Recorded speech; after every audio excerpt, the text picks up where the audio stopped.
Vamos con otra información. ¿Qué cree una más del Poder Judicial? Una jueza federal concedió la libertad anticipada a Rosalinda González Valencia. ¿Le suena el nombre? Ella es esposa de Nemesio Oseguera Cervantes de El Mencho, capo del cártel Jalisco Nueva Generación, líder, y fue sentenciada a 5 años de prisión, acusada, sentenciada, le digo, por el delito de lavado de dinero. Bueno, allá una jueza determinó que se portó bien, entonces que había elementos para reducir su pena. David Saucedo, voy contigo, qué gusto saludarte, especialista en temas de seguridad. Buenas tardes. ¿Qué tal, Juan? Qué gusto saludarte a tu auditorio, a tus órdenes. Pues otra más del Poder Judicial que nos convoca a una conversación, estimado David Saucedo. ¿Cómo ves esta determinación judicial? Pues que hace 2 años, ¿no? Poco menos de 2 años se le dictó sentencia a esta mujer de 5 años, acusada de lavado de dinero y de formar parte de una organización delictiva terriblemente violenta, el cártel Jalisco Nueva Generación. ¿Cómo ves la resolución, David? En efecto, Juan, y es justamente este tipo de resoluciones las que dan fuerza y vida a la reforma que tan cuestionada que en su momento. David Saucedo, estamos perdiendo la comunicación contigo. A veces, si te mueves unos pasitos, yo recomiendo que sea a la izquierda, se mejora la conversación. A ver si te podemos escuchar Ahí me, mejor. ahí me escuchas, Juan. Mucho mejor si te moviste a la izquierda, ¿va? Así es. Se nota, David. Adelante, adelante, voy contigo. Sí, solo me moví de manera figurada. Yo soy de centro. Te decía que, en efecto, este tipo de resoluciones lo que hacen es dar fuerza a la reforma impulsada por el expresidente Andrés Manuel López Obrador y por Morena. Sabemos que hay muchos jueces y magistrados que lamentablemente operan del lado del crimen organizado. Se había integrado una investigación en contra de la esposa de Nemesio Ceguera, alias El Mencho.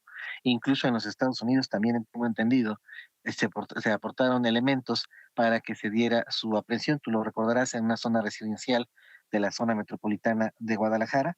Finalmente se le pone en libertad de manera inexplicable, aun y cuando se sabía que formaba parte de la cúpula del cártel y de la red de financiera y de blanqueo de capitales de dicha organización criminal.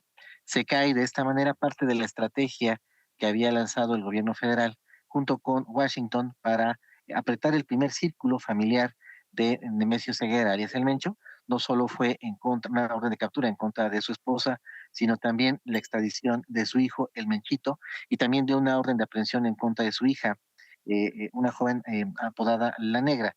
Es decir, si jueces y magistrados echan por tierra la labor de investigación de las agencias dedicadas a la Procuración de Justicia, pues la verdad es que no podemos hacer mucho. Lo cierto es que tiene que haber forzosamente una instancia en donde se puedan apelar ese tipo de fallos, porque de seguir así no tiene ningún sentido que sigamos realizando labores de investigación criminal. En México casi todos los narcotraficantes de alto perfil, con la excepción del Mayo Zambada, pisaron la cárcel y todos ellos en algún momento fueron puestos en libertad por algún juez o magistrado. Así es, y habremos de analizar también lo del Mayo Zambada, porque un periodista de Proceso me narró aquí que sí habría sido detenido, bueno, sí es cierto, no pisó la cárcel, que habría sido detenido y liberado a las pocas horas por una cifra que, por supuesto, era de millones de dólares, pero de la camioneta lo soltaron. Oye, la Fiscalía General de la República, por supuesto que interpondrá un recurso. Se señaló que no sale de la cárcel esta mujer, Rosalinda González Valencia, hasta que sea confirmada en la última instancia judicial. ¿Cómo ves la perspectiva del caso? ¿Permanecerá en prisión o tú crees que sí pueda salir de la cárcel? Yo esperaría que ya se haya aprendido con esta larga curva de aprendizaje que tuvimos. Tú recordarás otro caso también muy emblemático, la liberación de Rafael Caro Quintero, que se presumía que no iba a tener ningún tipo de actividad criminal, salió de la cárcel y a los pocos meses había fundado el cártel de Caborca.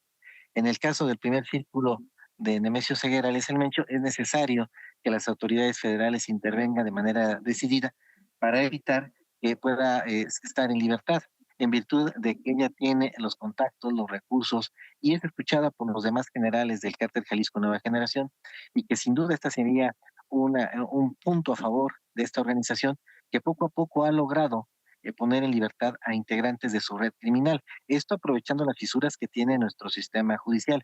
¿Y para qué decirte de aquellos elementos del cártel Jalisco que están en prisión, pero que están en nuestro sistema penitenciario, es sumamente poroso y corrupto. sin Es duda. decir, lo que tenemos que hacer es apretar en los tres frentes, por un lado las capturas, por otro lado las sentencias condenatorias y finalmente sanear nuestro sistema penitenciario. Nos queda un minuto, David Saucedo. ¿Qué mensaje le da el Poder Judicial, esta juzgadora, a la población en México y al crimen organizado con esta determinación? Se refrenda la mala imagen que muchos mexicanos tienen, o bueno, me sumo, tenemos acerca del Poder Judicial, que comete cualquier cantidad de errores y que deja muy mal paradas a las autoridades. Normalmente responsabilizan a en las instituciones de Procuración y Justicia por presuntos errores en la integración de las carpetas o errores en el debido proceso. Después de revisar muchos de estos casos, uno cae en la cuenta de que no había tal, de que no había errores en el debido proceso. Más bien hubo un fallo de un juez, un magistrado, que por alguna circunstancia, incompetencia o corrupción, finalmente fallaron a favor de los delincuentes. Me parece que es Sí, un muy mal mensaje y deja sin argumentos a quienes se oponen a la reforma del Poder Judicial. totalmente sin argumentos. David Saucedo, muchísimas gracias. Abrazo fuerte y estamos en comunicación.